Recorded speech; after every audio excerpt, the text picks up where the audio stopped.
अब बहुत सारी चीजें हैं जो पढ़नी है, लेकिन वो फैक्ट्स हैं, वो बहुत जल्दी याद हो जाएंगे अगर कॉन्सेप्ट आपका क्लियर है। कल हम लोगों ने एक टॉपिक आधा पढ़ लिया था, आधा छोड़ दिया था, क्योंकि मैंने कहा था कि दो चीजें एक जैसी होने से फिर अंडरस्टैंडिंग कमजोर रह जाती है। आज उसी अधूरे टॉपिक को पूरा करेंगे। मिट्टियों के प्रकार हमने नहीं पढ़े थे। हमने पढ़ लिया था जसबीर सिंह जी की किताब है, डॉक्टर जसबीर सिंह की किताब, जिसके अकॉर्डिंग हमारे हरियाणा को 8 भौगोलिक अलग अलग पार्ट्स में डिवाइड किया गया, और हमने हर एक को डिटेल से जान लिया था। उसमें आपको अच्छी तरह याद है, दो नदियां आपकी मेन थी, यमुना और घग्गर। इनके बिल्कुल साथ लगता बाढ़ का मैदान, इन दोनों के बीच का जलोढ़ मैदान, सबसे ऊपर आपके पहाड़ियों वाला शिवालिक का रीजन, फिर दक्षिण की तरफ आपका अरावली का रीजन, और शिवालिक के नीचे फिर आपकी एक 25 से 27 किलोमीटर चौड़ी पट्टी, जिसको आपने कहा था गिरिपाद मैदान। 5 तो ये थे, और 3 थे आपके बालू के टिब्बे युक्त मैदान, एक तरंगित बालू का मैदान, और एक आपका था अनकाई दलदल। सिरसा में अनकाई दलदल हरियाणा का सबसे निचला स्थान, जिसकी जो ऊंचाई है वो समुद्र तल से 200 मीटर से भी ज्यादा कम है। एक हमने पढ़ा था तरंगित बालू का, जो 3 इलाकों में इंपॉर्टेंट पाया जाता है, गुड़गांव, रेवाड़ी, महेंद्रगढ़ में। और जो बालू के टिब्बे वाला था, ये तो आपके झज्जर तक फैले दिख जाते हैं, 3 मीटर से 5 मीटर के बीच में इनकी ऊंचाई मिल सकती है, और इनमें बावड़ी या ठूठ हमने पढ़ा था, छिछली झीलें बन जाती हैं, और ये अस्थायी होते हैं टिब्बे, ऐसा नहीं कि हमेशा रहेंगे, कुछ कुछ सालों में, महीनों में आप देखेंगे इनकी स्थिति निरंतर परिवर्तनशील रहती है। ये हमने पूरा डिटेल से पढ़ लिया था, ठीक है। यही था हरियाणा की भौगोलिक संरचना और मिट्टियां। देखो, कल अगर आपने ये किताब खोल के पढ़ा होगा तो आपको याद हो गया होगा, अगर पढ़ोगे नहीं तो कुछ नहीं होना। मेरे पढ़ाने से फर्क नहीं पड़ना, मेरे पढ़ाने का फर्क उन लोगों पे पड़ना है जो डेली मेहनत करते हैं, जो खुद किताब उठा के पढ़ते हैं। सिर्फ ये सोचोगे कि मैम के पढ़ाने से तो बात नहीं बन पाएगी, ठीक है। ये खुद भी तैयार करना है तुम्हें। मैं तो सिर्फ चीजों को प्रेजेंट कर सकती हूँ, आसान बना सकती हूँ, लेकिन पढ़नी याद करनी तुम्हें है। तो कल हमने हरियाणा की संरचना पढ़ी थी, मेसोजोइक युग में यहाँ थोड़े थोड़े चेंजेस आने लगे। फिर हमने पढ़ा था 3 भौगोलिक क्षेत्र में, कुरु, हरि, भट्टी, कुरुक्षेत्र, हरियाणा, भट्टियाना। भट्टियाना भाटी राजपूत वाला, और कुरुक्षेत्र आपका जो है धार्मिक ऐतिहासिक आपकी नगरी है, और हरियाणा जटिया, जहां जाट कम्युनिटी ज्यादा है, ठीक है। ये हमने कल पूरा पढ़ लिया था। भौगोलिक संरचना में हमने देखा था कि हरियाणा की एवरेज ऊंचाई 200 से 300 मीटर समुद्र तल से है। 68% यहाँ जलोढ़ मैदान है, 25% यहाँ तरंगित बालू और बालू के सारे रीजन है। यहाँ पे 1.67% शिवालिक है, और 3.09% आपका ये नीचे अरावली का मैदान। वो सारी चीजें कल मैंने पढ़ा दी थी आपको। फिर हमने पढ़ा था कैसे 27 से 30 डिग्री उत्तरी अक्षांश और 74 से 77 डिग्री पूर्वी देशांतर के बीच में आपका हरियाणा भारत के उत्तर पश्चिमी इलाके में स्थित है। फिर हमने देखा था किताब है an agricultural geography of Haryana, यानी हरियाणा का भौगोलिक संरचना, उसके बारे में इन्होंने हरियाणा को 8 पार्ट्स में डिवाइड किया। बहुत आसान है, 8 हमें याद भी है। सबसे पहला देखो शिवालिक पढ़ा था हमने 1.67 वाला। फिर हमने देखा था इसमें 400 से 600 मीटर की चोटियां थी, फिर 600 से भी ज्यादा थी, और सबसे अच्छा एग्जाम्पल करोह था, 1467 मीटर, ना मिले तो 15-14 मीटर, ठीक है। फिर हमने ये देख लिया था ये सारा। गिरिपाद में देखो 25 से 27 किलोमीटर की चौड़ी पट्टी, पंचकुला, अंबाला, यमुनानगर के नीचे की भाबर, चो और घर या धर, इसके स्थानीय नाम हमने पढ़े थे। जलोढ़ मैदान 68% यही है, और जिसको आप मेन हरियाणा मानते हैं वो यही मैदान है। खादर, बांगर, पुरानी मिट्टी, खादर को आप जलोढ़ मैदान में पढ़ते हैं, ये बाढ़ के मैदान में पढ़ते हैं हर साल, जहाँ थोड़ी थोड़ी परत बढ़ती जाती है। नैली और बैठ, मारकंडा वाली बैठ थी और घग्गर वाली नैली थी, ठीक है। बालू के टिब्बे 25% वाला, तो बालू के टिब्बे आपके जो राजस्थान से लगती पट्टी है, जिसमें आपका सिरसा आता है, भिवानी आता है, आपका महेंद्रगढ़ आता है, ये पूरा इलाका, ठीक है। इसके 3 से 15 मीटर बताया था, ताल, ठूंठ, बावड़ी, ये सब हमने पढ़ लिया। अरावली का पथरीला मैदान 3.09%, ढोसी, तीर, सलकुल, ताजपुर गांव में 652 मीटर ऊंचाई पर, नारनौल, महेंद्रगढ़ में। तो महेंद्रगढ़ है, मेवात है, गुड़गांव है, फरीदाबाद है, दिल्ली तक ये पूरी फैली हुई है, ठीक है। तरंगित बालू मेनली गुड़गांव, रेवाड़ी, महेंद्रगढ़ में है, और यहाँ कोई टिब्बे नहीं है। टिब्बे मिलते हैं राजस्थान की बेल्ट में, ये जिसकी मैं बात कर रही हूँ गुड़गांव, रेवाड़ी, महेंद्रगढ़, इसमें टिब्बे नहीं है, लेकिन तरंगित बालू मिलता है। अनकाई दलदल आपके पूरे राज्य में सिर्फ सिरसा में मिलता है, और ये 200 मीटर से कम ऊंचा आपका सबसे नीचा एरिया है ये, ठीक है। नेक्स्ट देखते हैं हरियाणा की भौगोलिक, ये फिर मैंने आपको बना के ज्यादा बढ़िया तरीके से समझाया था। मिट्टियां अथवा मृदाएं, आज ये पढ़ेंगे। हरियाणा की मिट्टियों को इससे पढ़ने से पहले थोड़ा सा मैं एक आइडिया दे दूं, ताकि आपको फिर याद आसानी से रहे। जैसे किसी भी चीज को अगर आप पहले बेस से उठा के पढ़ लेते हैं ना, तो फिर आपको याद बहुत आसानी से रह पाता है। जैसे 8 प्रकार उसको बहुत आसानी से याद होंगे भौगोलिक, जिसने उस मैप को ढंग से दिमाग में बैठा लिया होगा। इसी तरह आज मिट्टियों की बात करेंगे।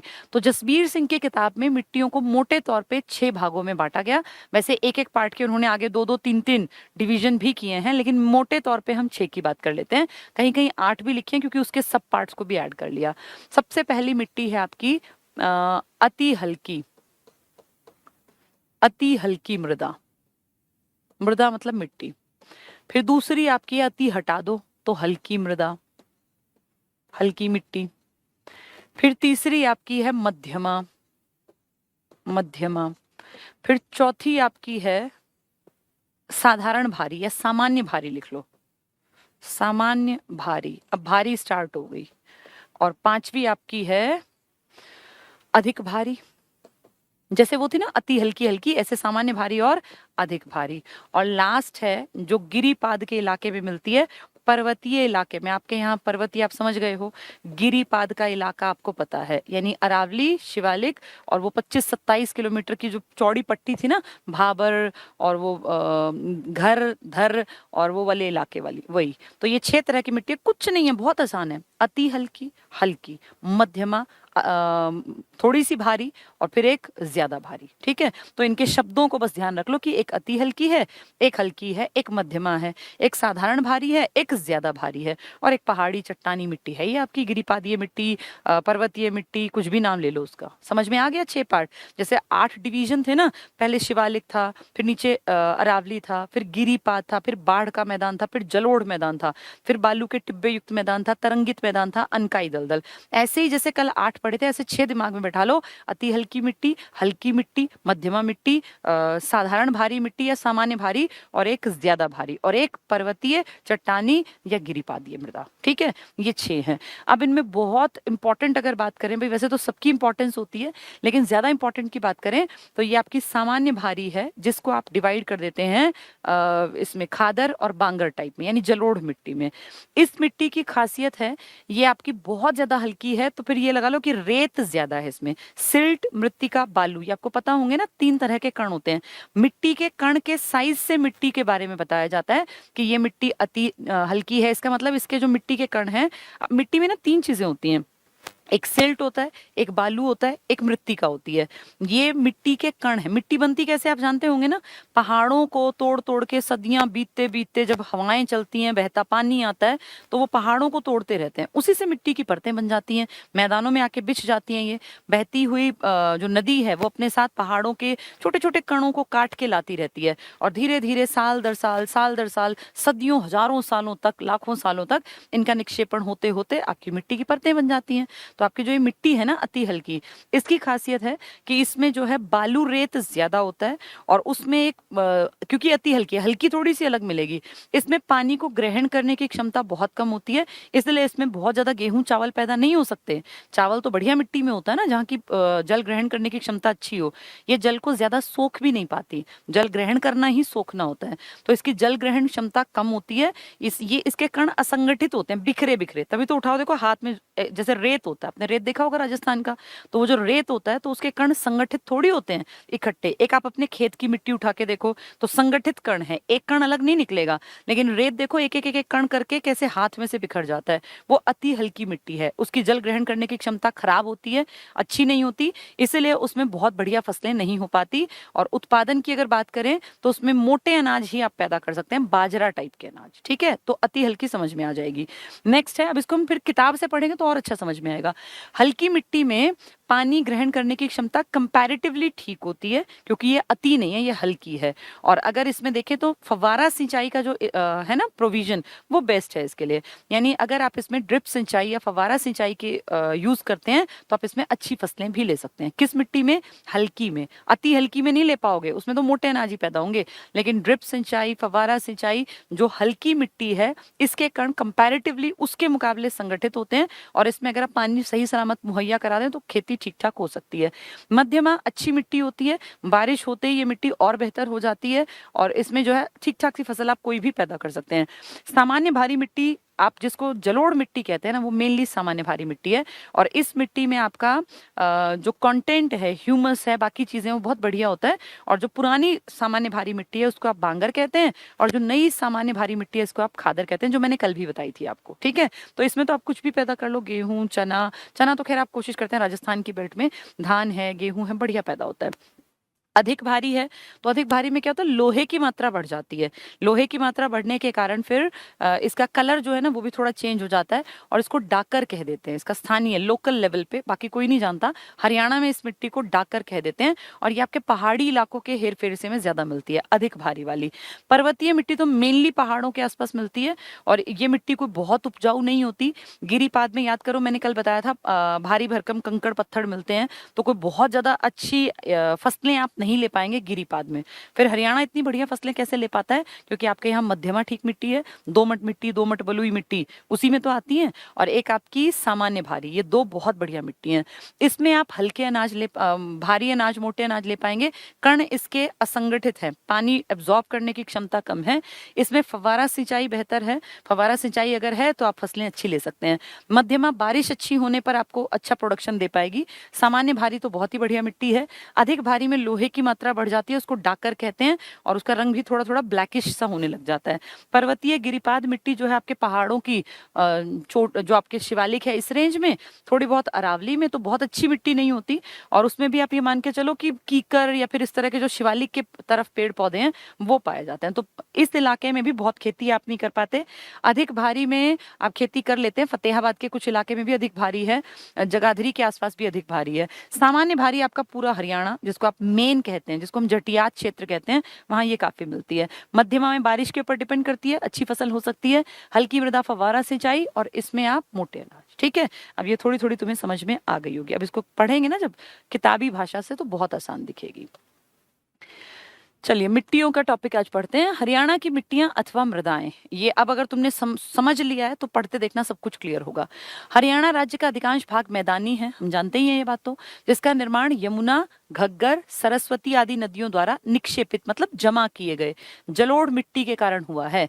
यमुना जो 6330 मीटर की ऊंचाई से पहाड़ों से यमुनोत्री बंदरपूंछ की पश्चिमी ढाल से निकल के आती है ना गढ़वाल हिमालय में, और आपके यहाँ एंटर करती है कलेसर से, यमुनानगर से। अगला नाम लिखा है घग्गर का, आप अच्छी तरह जानते हैं कालका सबसे ऊंचाई से एंट्री होती है, सबसे उत्तर से आने वाली आपकी नदी है घग्गर, आपके यहाँ आती है, पहले निकलती है डागशाही की पहाड़ी से और फिर आपके यहाँ एंटर करती है।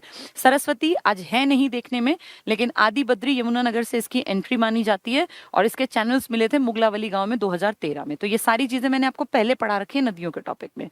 ये मृदा राज्य के दक्षिण पश्चिम भाग में, अब देखो जरा किसकी बात कर रहे हैं, ये वाली हरियाणा की मिट्टियों में राज्य के दक्षिण पश्चिम भाग में मुख्यतः पाई जाती है। इस जलोढ़ मिट्टी का रंग पीला भूरा है, बहुत उपजाऊ होती है, जलोढ़ की बात कर रहे हैं। ठीक है, फिर इसको ये बांटेंगे आगे। डॉक्टर जसबीर सिंह ने राज्य की मिट्टी को 6 भागों में बांटा। वैसे अगर कहें ना तो हरियाणा की मुख्य मृदा है जलोढ़ मिट्टी, 2 प्रकार की, बांगर और खादर। ये अति हल्की, हल्की आपके यहाँ इतनी नहीं है, लेकिन क्योंकि हरियाणा को डिटेल से पढ़ना है तो हमें बात करनी पड़ेगी कि अति हल्की की बेल्ट है राजस्थान के आसपास, हल्की की बेल्ट उससे थोड़ा सा आगे आके, फिर उसके बाद मध्यमा की बेल्ट है पूरे हरियाणा में फैली हुई, फिर सामान्य जो भारी है वो बांगर खादर, तो वो भी पूरे हरियाणा में है। भारी वाली कहाँ है, अत्यंत भारी वाली, तो वो थोड़ी सी फतेहाबाद में, जगाधरी साइड में, और उसके बाद गिरिपादिय कहाँ है, तो जो ये 3 इलाके हैं ना, और जो नीचे वो मेवात साइड है उसमें। ठीक है, तो जसबीर सिंह कहते हैं कि 6 भाग। वैसे हमने क्या पढ़ा कि हरियाणा में मेनली जलोढ़ मिट्टी है, मेन जलोढ़ मिट्टी है आपकी, और जो इसका रंग कैसा है, पीला भूरा। तो आप अपने आसपास की मिट्टी देखो, भूरे ब्राउनिश कलर की तो होती है, डार्क पीले और भूरे को मिक्स कर दो, ऐसा ही रंग तो मिट्टी का होता है हमारी का। लेकिन जसबीर सिंह की किताब में जैसे हरियाणा के 8 भौगोलिक भाग दिखाए, ऐसे मिट्टी को इन्होंने 6 बड़े भागों में डिवाइड किया। अति हल्की तो बहुत आसान है, अति हल्की, हल्की, मध्यमा, फिर एक साधारण भारी, एक बहुत भारी, और एक पर्वतीय, चट्टानी या गिरिपादीय। अति हल्की ये बालुका और दोमट प्रधान मिट्टी है। दोमट होती है 2 तरह की मिट्टी, मैंने आपको बताया, सिल्ट, मृत्तिका और बालू। ये कण के साइज के ऊपर डिपेंड करता है, जैसे सिल्ट का कण अलग होगा, मृत्तिका का कण अलग होगा, बालू का अलग होगा। ये कुछ सिर्फ माप के अकॉर्डिंग अलग अलग होते हैं, बाकी हैं ये सेम चीजें, इनमें कोई अंतर नहीं है, लेकिन उस साइज के कारण किसी में पानी ग्रहण करने की क्षमता ज्यादा होती है, कोई चिपचिपी हो जाती है, कोई पानी को सोख लेती है, कोई पानी को एब्जॉर्ब नहीं कर पाती। यानी सिल्ट, मृत्तिका और बालू, इनके मिक्सचर से मिट्टी बनती है। जहां सिल्ट, मृत्तिका ज्यादा होंगे उसके अलग कैरेक्टरिस्टिक होंगे, जहां बालू ज्यादा होगा उसके अलग, बनेगी इन्हीं से मिट्टी। ठीक है। दोमट मतलब दो तरह की मिट्टी। तो बालुका और दोमट प्रधान मिट्टी है जो सिरसा के दक्षिणी भाग से फतेहाबाद, भिवानी, महेंद्रगढ़ प्रदेश का सर्वाधिक शुष्क, भाई अति हल्की है तो फिर आप लगाओ ना कि ये रण के कच्छ वाले टीलों वाली टाइप की मिट्टी है, तो शुष्क से आएगी, और हिसार का तक विस्तृत है। तो इसमें बालू दोमट प्रधान मिट्टी सिरसा के दक्षिणी भाग से स्टार्ट हो जाओ, जो देखो बालू के टिब्बे युक्त मैदान था, अगर वो समझ में आया तो ये आसान है। तो दक्षिणी भाग से फतेहाबाद, भिवानी, महेंद्रगढ़ जो सबसे शुष्क क्षेत्र है यहां तक मिलती है। ठीक है, अति हल्की। इस मिट्टी में चूने की तो अधिकता होती है लेकिन वनस्पति तत्वों का अभाव पाया जाता है, क्योंकि उड़ती रहती है वनस्पति तत्व तब होते हैं ना जब एक जगह जमी हो मिट्टी। ये तो रेत बराबर है, आंधी उड़ा के ले जाएगी, तो वनस्पति तत्व कम है। इस मृदा के कण असंगठित होते हैं, इकट्ठी नहीं होती। रेत है, रेत के कण ज्यादा, बालू के कण ज्यादा, तो असंगठित होते हैं, जिसके कारण वायु अपर्दन अधिक होता है, तभी तो उड़ उड़ के आती है। क्योंकि ये एक बार आंधी आई संगठित, अब जैसे आपके खेत की मिट्टी है, जो लोग सोनीपत पानीपत में है, करनाल में है, रोहतक साइड में, आपके खेतों में अपनी मिट्टी देखिए ना जमी रहती है।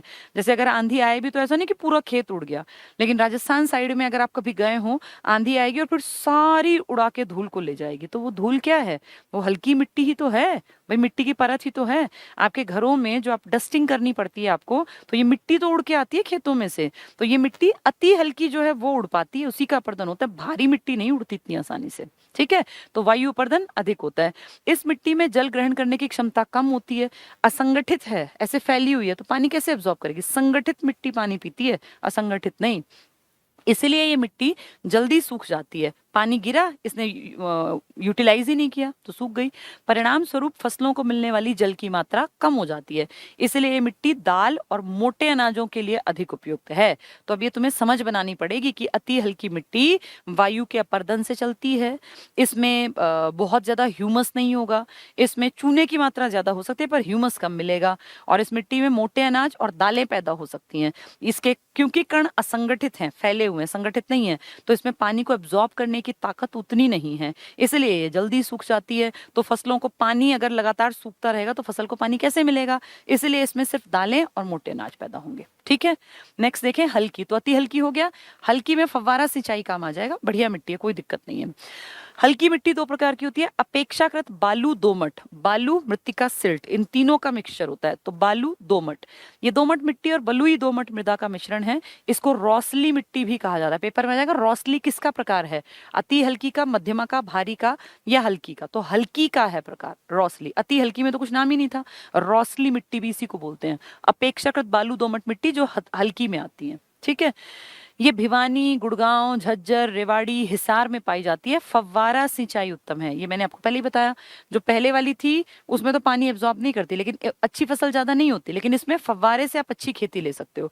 तो इसमें इंपॉर्टेंट क्या है कि फव्वारा सिंचाई याद रखना है। नेक्स्ट, इस मृदा में सिल्ट, मृत्तिका की अपेक्षा बालू अधिक पाया जाता है। तीन ही चीजें तो हैं, तीनों एक ही हैं, एक ही से बनी है, लेकिन इन तीनों के साइज का जो कण होता है ना एक मिट्टी का, उसके साइज से हम कहते हैं ये सिल्ट है, ये बालू है, ये मृत्तिका है। बस उस कण के साइज के ऊपर डिपेंड करता है ये। तो जहां वो मोटे कण होंगे वो मिट्टी अलग प्रकार की, जहां पतले मोटे का मिक्सचर होगा अलग प्रकार की, जहां कहीं बालू ज्यादा होगा उसका नाम अलग। तो उस बेसिस पे डिवीजन किया गया। तो ये क्या कह रहे हैं, बालू इसमें ज्यादा है, बालू रेत का ही तो प्रकार है, तभी तो हल्की है, लेकिन अति हल्की नहीं है। तो बालू अधिक पाया जाता है, इसमें जल धारण करने की क्षमता अधिक होती है। किसके मुकाबले? ऊपर अति हल्की के मुकाबले उससे ज्यादा, इसलिए इसमें फसलें अधिक अच्छी होती हैं। तो अति हल्की में फसलें ठीक होती हैं या हल्की में? हल्की में फसलें ठीक होती हैं, इसमें जल धारण कंपैरेटिवली ज्यादा होता है। उस जो अति हल्की थी वो तो उड़ जाती थी ना, और उसके कण कैसे थे? असंगठित, वो तो पानी को एब्जॉर्ब ही नहीं करते थे, इसलिए पानी की दिक्कत होती थी उसमें फसलें अच्छी नहीं थी। अगर पैदा करना हो तो क्या पैदा करें? मोटे अनाज और दालें। इसमें आप फव्वारा सिंचाई से खेती कर सकते हो। ठीक है, फसलें अच्छी। इसका सेकेंड टाइप है, मतलब हल्की के टाइप है ये, देखो ए टाइप, ये हल्की के दो टाइप हो गए। अपेक्षाकृत बालू, जिसमें बालू ज्यादा होगा, और दूसरा क्या नाम है इसका? बलुई दोमट मिट्टी। बलुई दोमट मिट्टी, मृदा नरम होती है, सिल्ट, मृत्तिका, बालू का अनुपात समान होता है। अभी इससे पिछली में क्या था? अपेक्षाकृत बालू, बालू ज्यादा था, सिल्ट और मृत्तिका कम थे कंपैरेटिवली। इसमें क्या है? इसमें बालू और सिल्ट और मृत्तिका तीनों का अनुपात बराबर है। किसमें? जिसका नाम है बलुई दोमट। दोमट तो दो तरह की मिट्टी, और बलुई बालू के लिए। तो वो अपेक्षाकृत बालू थी, उसमें बालू ज्यादा था, बालू ज्यादा था ना। इसमें बालू देखो क्या लिखा है, सिल्ट मृत्तिका बालू का अनुपात लगभग समान होता है, लगभग बराबर होता है। ये मिट्टी सिरसा तहसील और डबवाली तहसील के कुछ गांव में पाई जाती है। दोनों हल्की के एग्जाम्पल है, एक तो अति न्यून हल्की थी, एक हल्की है। हल्की में अपेक्षाकृत बालू है जिसमें कि फव्वारा सिंचाई काम आ जाती है, अच्छी फसल आप ले सकते हो, पानी कंपैरेटिवली ज्यादा पीती है अति हल्की के मुकाबले। और दूसरी है जिसमें कि सबका प्रोपोर्शन बराबर है, किस किस का, सिल्ट का, मृत्तिका का और बालू का। अगर अपेक्षाकृत बालू है तो बालू ज्यादा होगा, और बलुई दोमट है तो तीनों बालू मृत्तिका और सिल्ट बराबर। ये कण है, कण के साइज के नाम है बस। ये उम्मीद कर रही हूं समझ में आ रहा होगा। नेक्स्ट देखो मध्यम, तो अति हल्की हो गई, हल्की हो गई, अब आ गई मध्यमा या मध्यम। फिर भारी, तो एक अपेक्षाकृत, एक तो बहुत भारी, एक नॉर्मल भारी, फिर पहाड़ों की मिट्टी। तो मध्यमा मृदा क्या होती है, ये मृदा भारी दोमट, हल्की दोमट, सामान्य दोमट, इसका मिश्रण है। यानी हल्की, भारी और सामान्य का मिश्रण है मध्यमा।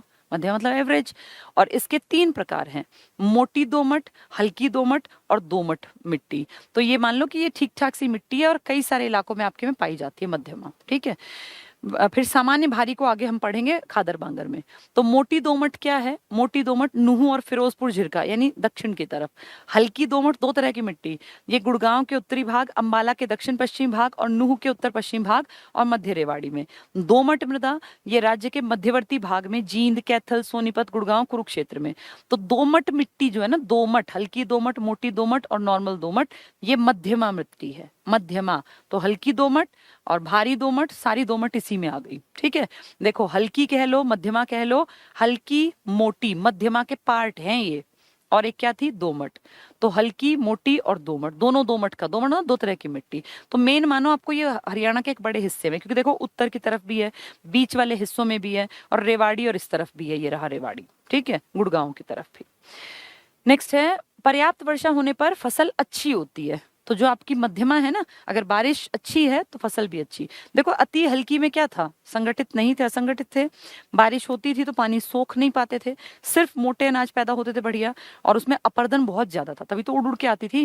फिर हल्की में क्या था, फव्वारा सिंचाई से बात बन सकती थी, और उसमें क्या पढ़ा हमने, कोई अपेक्षाकृत बालू है तो बालू ज्यादा होगा, और दूसरी में फिर बालू, मृत्तिका और सिल्ट बराबर अनुपात में। यानी अगर आप ठीक ठाक से फव्वारे सिंचाई का प्रबंध कर देंगे तो आप कंपैरेटिवली अच्छी फसल ले पाएंगे।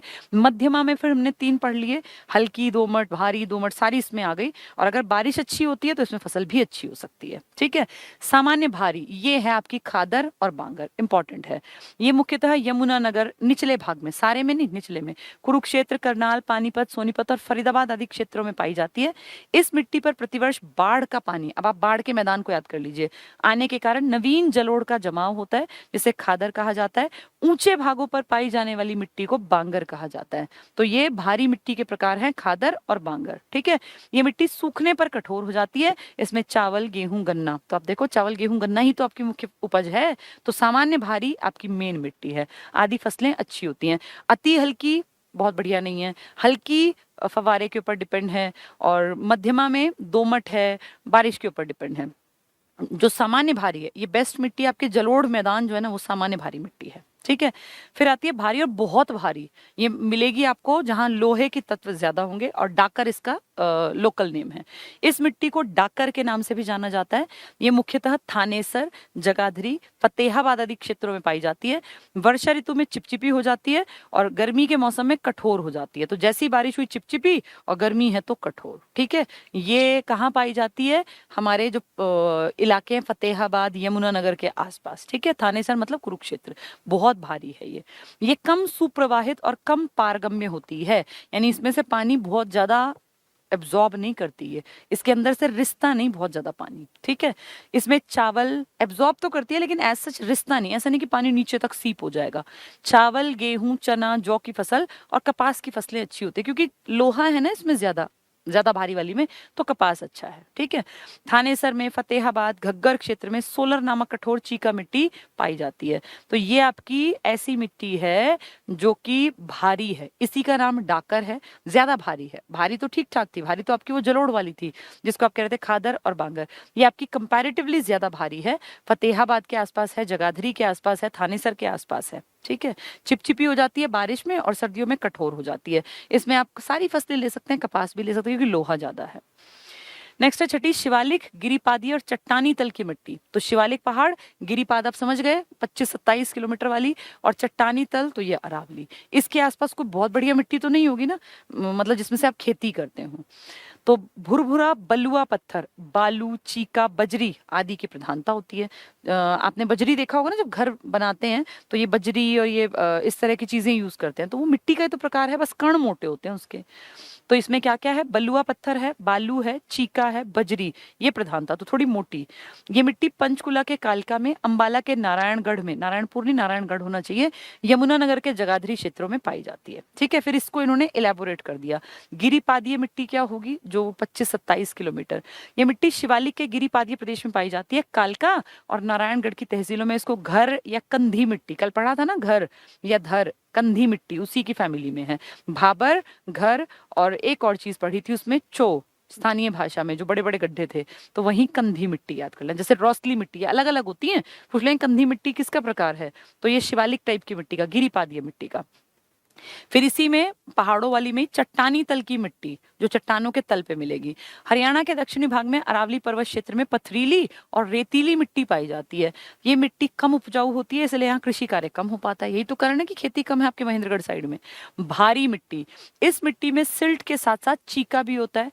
थानेसर और फतेहाबाद के क्षेत्र में सोलर चीका मिलती है, और जगाधरी में इस मिट्टी में लोहे की मात्रा बढ़ने के कारण इसे डाकर कहते हैं। अब ये पुरानी चीजों को रिपीट कर रहे हैं, देखो जरा, ये तो मेन तो मैंने आपको पढ़ा दिया। यहाँ ये भारी मिट्टी तो रिपीट हो रही है, यहां तक देखो, यहां तक थे आपके। ठीक है, 6 प्रकार, उम्मीद है तुम्हें समझ में आ गए होंगे। 2-4 बार पढ़ोगे ना तब बात बनेगी। तो मिट्टियों के कितने प्रकार डॉक्टर जसबीर सिंह ने दिए, 6 प्रकार। कौन कौन से, अति हल्की, हल्की, मध्यमा, सामान्य भारी, अधिक भारी, और गिरिपादीय, चट्टानी और पर्वतीय मिट्टी। अति हल्की की खासियत क्या है, कण असंगठित है, पानी को एब्जॉर्ब नहीं करते, मोटे अनाज आप पैदा कर सकते हैं, इरोजन बहुत ज्यादा होता है, यानी हवा आती है और मिट्टी के कणों को बहाकर उड़ाकर ले जाती है। ठीक है, ये कहाँ मिलेगी, जो आपकी पट्टी बिल्कुल राजस्थान के साथ है। दूसरी मिट्टी थी हल्की मिट्टी, फव्वारा सिंचाई से आप वहाँ काम कर सकते हैं, और उसमें डिपेंड करता है कि सिल्ट, चीका, मृतिका के कण किस किस रेशो में, उसी के हिसाब से अपेक्षाकृत बालू है तो बालू के कण ज्यादा है, और बलुई दोमट है तो फिर सारे बराबर के हैं। फव्वारा सिंचाई से आप उसको बेस्ट यूज कर सकते हैं।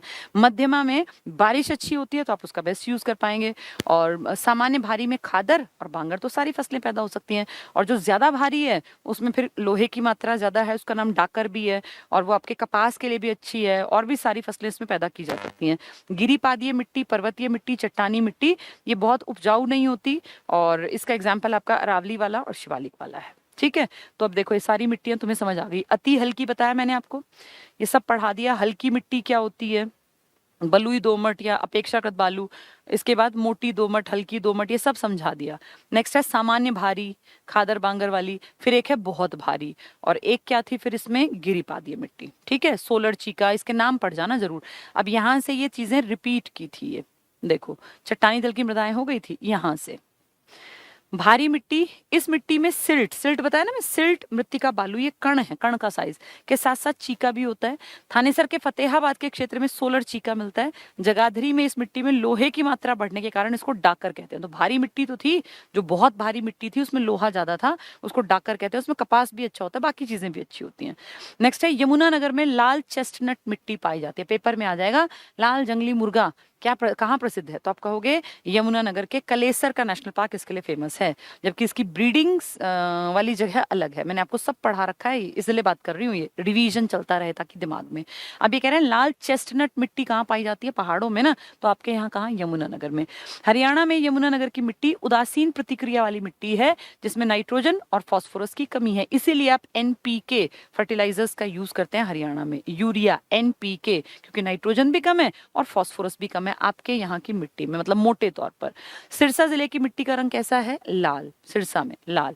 लवणीय भूमि, लवणीय भूमि कल मैंने आपको पढ़ाया था ना कि आपकी सबसे बड़ी समस्या 32% ऑफ टोटल लैंड एरिया जो अवेलेबल है हमारे लिए, उसमें लवण की प्रॉब्लम है, क्षार, किसी में बेस ज्यादा, किसी में क्षार। तो इसके लिए central soil salinity research institute बनाया गया है आपके करनाल में। ठीक है, वही है ये। तो लवणीय भूमि के सुधार के लिए नीदरलैंड की मदद से हरियाणा ऑपरेशनल पायलट प्रोजेक्ट चलाया जा रहा है। तो लवण जो बहुत पूरी दुनिया में परेशानी है मिट्टी से जुड़ी, तो उसके लिए आप नीदरलैंड के साथ एक प्रोजेक्ट चला रहे हैं। ठीक है। हरियाणा में मृदा अपरदन कल मैंने पढ़ा ही दिया था, ये कंप्लीट। देखो ये पूरा लवणता क्षारीयता ये कंप्लीट पढ़ाया था, रेह कल्लर। ठीक है, तो ये टॉपिक हमारा पूरा। मिट्टियों के 6 प्रकार समझ में आए होंगे ना। मिट्टी के 6 प्रकार, अति हल्की, हल्की, मध्यमा, उसके बाद सामान्य भारी, फिर ज्यादा भारी, बहुत भारी, और फिर एक गिरिपादीय और चट्टानी और पर्वतीय। ठीक है, इसके बाद एक टॉपिक हमने अधूरा किया था कल, ये वाला देखो, कृषि। थोड़ा सा दिखा दूं मैं कल हमने क्या पढ़ा था, ताकि तुम्हें किताब से पढ़ने में भी आसान दिखे। कल हम लोगों ने खेती के बारे में बात की थी, खेती और पशुपालन। पशुपालन में ना नए आंकड़े आ गए हैं, 2019 की पशु जनगणना कर ली गई है, और वो आपके हरियाणा की 20वीं जनगणना है। इससे पहले 2012 वाली चलती थी हर जगह, लेकिन अब 2019 वाली पढ़ लेंगे, क्योंकि नए आंकड़े हैं जिसमें टोटल आंकड़े भी बदले हैं। जैसे पहले, इस बार पहली बार बिल्लियों की गिनती भी की गई। हरियाणा में टोटल बिल्ली कितनी है, किस जिले में कितनी है, लैपटॉप का, कंप्यूटर का बहुत बढ़िया तरीके से यूज किया गया। तो ये सबसे नई आपकी जो पशुओं की गणना हुई है 2019 में हुई है। ये 20वीं लाइफ स्टॉक आपका सेंसस था। लाइफ स्टॉक मतलब ये जानवर वगैरह का। ठीक है, ये जो किताब है ना, इनमें 19 के दिए, क्योंकि तब तक वो अवेलेबल नहीं थे आंकड़े। 19 दिन में 12 के दिए, 19 के आंकड़े मैं टाइपिस्ट को दे दूंगी कल, वो उसको टाइप कर देगी, फिर करा दूंगी। ठीक है, तो कृषि और पशुपालन कल मैंने पढ़ाया था आपको, ये कि हरियाणा में जो है कृषि वो बहुत बढ़िया इसलिए होती है क्योंकि हमारी मिट्टी बहुत उपजाऊ है। खादर बांगर हमने समझा था। फिर यहाँ 3 तरह की फसलें हमने पढ़ी थी। रबी अब इस टाइम पे चल रही है खेतों में, नवंबर दिसंबर में बोई गई, मार्च अप्रैल में काटी जाएगी। फिर मार्च अप्रैल से लगभग जून जुलाई तक के लिए जायद या जैद की फसल आएगी, खरबूजा, तरबूज, ककड़ी, खीरे, टमाटर टाइप की चीजें। फिर जुलाई में मौसम जब बदलेगा, मानसून आएगा, तो मानसूनी जिसको फसल कहते हैं, या आप जिसको कह देते हैं कि ये खरीफ की फसल है, जिसमें कि धान मेनली लगाया जाता है, वो लगाया जाएगा। तो वो कल हमने सारा पढ़ लिया था। ये देखो सब चीजें पढ़ाई थी, जलवायु, उत्तर पश्चिमी, और ये प्रमुख फसलों के बारे में हमने रबी फसलें पढ़ी थी। फिर हमने ये पढ़ा था जौ चना कहाँ कहाँ ज्यादा है, खरीफ फसलें पढ़ी थी कहाँ ज्यादा कहाँ कम, बाजरा और ये सब पढ़ लिया था, गन्ना वगैरह ना। इसके बाद हमने हाँ ये भी पढ़ लिया। देखो लास्ट जायद फसलें पढ़ाया था कल की क्लास में, लास्ट टॉपिक था। आज उससे आगे बढ़ेंगे, कृषि से संबंधित। देखो एक बार ये तुम्हें, ताकि समझ में आ जाए। ये कैसे हटेगा, चलिए देखें जरा। कल ये पढ़ा था ना लास्ट जायद वाला, कि जायद फसलें मार्च में बोकर मई जून में काट ली जाती हैं, तरबूज, खरबूजा, ककड़ी, भिंडी, खीरा आदि। आज इससे आगे का टॉपिक शुरू करते हैं ये, क्योंकि वहां तक का हमने पढ़ लिया था। कृषि से संबंधित केंद्र और राज्य सरकार की प्रमुख योजनाएं। आपके देश में ना 2 तरह की सरकारें काम करती हैं, एक केंद्र स्तर पर और एक राज्य स्तर पर। बहुत बार प्रोजेक्ट्स आपकी केंद्र सरकार लॉन्च करती है, फिर 1-2 साल बाद आपकी राज्य सरकारें भी उसको इंट्रोड्यूस कर देती हैं। कभी कभी ऐसा भी होता है कि आपकी सिर्फ पर्सनल राज्य सरकार कोई प्रोजेक्ट लॉन्च करती है, जो सिर्फ आपके राज्य के स्तर तक रहता है, वो पूरे देश में नहीं जाता। तो इस तरह, मान लीजिए प्रधानमंत्री ने कोई लॉन्च किया, तो वो पूरे देश के राज्यों में धीरे धीरे करके 1-2 साल बाद दिखाई देगा। अगर वो 16 में कर रहे थे, तो हमारे राज्य में 17-18 में आया होगा, कहीं 20 में जाएगा। तो ये 2 तरह के प्रोजेक्ट होते हैं, एक आपके पर्सनल आपकी सरकार के बिहाफ पर, और एक देश की सरकार के बिहाफ पर। आपकी सरकारें हमेशा कोशिश करती हैं, कम से कम कागजों में तो सही, कि किसानों का भला हो, चाहे रियलिटी में हो ना हो, लेकिन ऐसी कोशिश की जाती है। कभी कहते हैं बीज प्रमाणीकरण की संस्था हम बना रहे हैं, कभी कहते हैं हम किसानों को सस्ती दरों पर बिजली मुहैया करा रहे हैं, कभी कहते हैं कि उनके लिए बहुत बढ़िया जो है एमआरपी और इन सबको तय कर दिया जाएगा, एमएसपी वगैरह को। तो ये सब चीजें जो है ना, कागजों में जितनी है उतनी आपको आनी चाहिए, रियलिटी क्या है ये कोई पूछता नहीं है। तो कृषि से संबंधित हमारी सरकारों की, केंद्र की भी और राज्य की प्रमुख योजना है। एक एक करके मैं मेन बताती जाऊंगी, सुनते चलना, पढ़ते चलना, आसान दिखेगा। फसल बीमा योजना, आप सभी जानते हैं कई बार किसानों की बिल्कुल पकी हुई खड़ी फसल में आग लग जाती है। बिजली के तार हैं, ऊपर से कोई स्पार्किंग हुई, कोई पतंगा गिरा, और पूरे धान या गेहूं पूरे जल के एक खेत से दूसरे 4, 5, 6, 8 खेत ऐसे बर्बाद हो गए, पूरी पकी हुई फसल। अब उस कंडीशन में बेचारा किसान पूरे, लगा लो उसने तो पूरे 1 साल की कमाई उसकी वहीं के वहीं जल के राख हो गई। वो क्या करे, उसके लिए उसने हो सकता है लोन उठाया हो, उसने पता नहीं कितनी बार किसी किसी से मांग के ट्रैक्टर उसमें चलवाया था, जिसका कि उसको किराया भरना था, वो बीज लाया होगा, उसने पानी चलाया होगा, कितनी सारी चीजें, तो लेबर को बुलाया होगा। अब इन सब का भुगतान कौन करेगा? तो ये फसल नुकसान तो कभी भी कैसे भी हो सकता है ना, क्या पता चलेगा। तो इसलिए जैसे इंसान के जीवन का बीमा है, ऐसे फसलों का भी बीमा है। अब ये फसलों का बीमा कौन अदा करेगा?